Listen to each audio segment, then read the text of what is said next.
Taking care of your Pfaff sewing machine is not hard, but something we need to remember to do on a regular basis. So I'm going to show you how you take the throat plate off and clean out underneath the bobbin area. So start by taking your bobbin out of the machine.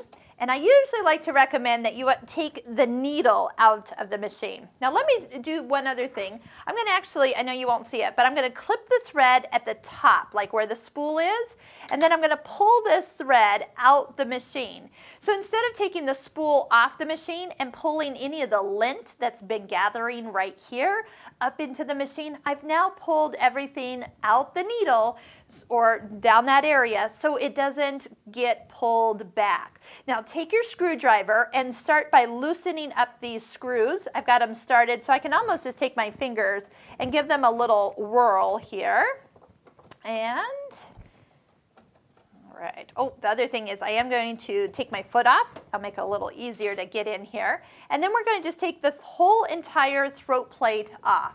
That just sits over the top of the machine. This part here, again, if you need a little help, you can lift that up with your screwdriver. This is the bobbin case. So as you stitch, and linty fabrics such as flannels and fleeces, anything with batting, those fabrics and just normal sewing are all going to get linty and gather up in this area. So every time you take a stitch, the thread has to cross through any lint that's been gathering up. So definitely take some time, bring the brush out and clean out this area. This is my favorite. It's like a little Swiffer for sewing machines. And you get in there and just really quickly remove anything that's been in there. The nice thing with this machine is you don't have to do any oiling on a regular basis, but that's where your local Pfaff store comes in. They do want you to bring this in on an annual basis and have the whole entire machine gone through. There's a lot of moving parts that you and I don't see that they need to keep lubricated. So if you'll take care of keeping this clean, they'll take care of the rest. Now to put everything back together, number one, you do kind of see a little pointy part. Let's point that towards the back of the machine. And the other thing is this little tiny heel. Watch where it's going to sit. It's going to sit right next to this spring. When you lower it down in there, this needs to be kind of bouncing against that spring. Without it, you know, if it gets a little twisted, this is not good. You can get everything put back together, but I guarantee you, it will not sew and it will sound awful. So just make sure you take a quick peek, look for that little kind of nub up against the spring. You know you have it in there correctly.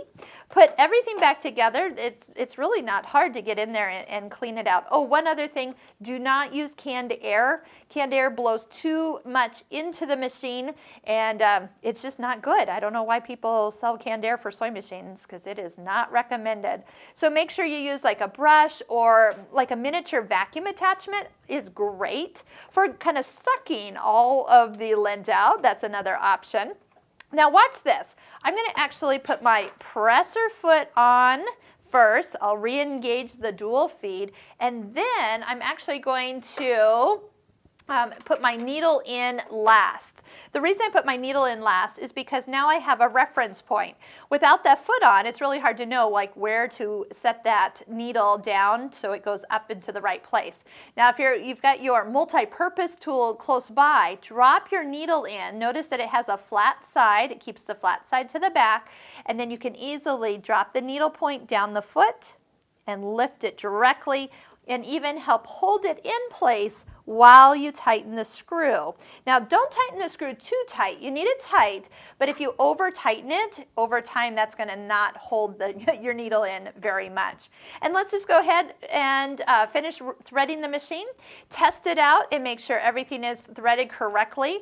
The other thing to do I always recommend is if after you put a needle in, if you promise me to always use your needle threader, because then that way if the needle threader and the needle don't line up, you may not have put the needle up high enough. So that's one little test to make sure that you don't damage your machine by having the needle hit something because it wasn't inserted high enough into the machine.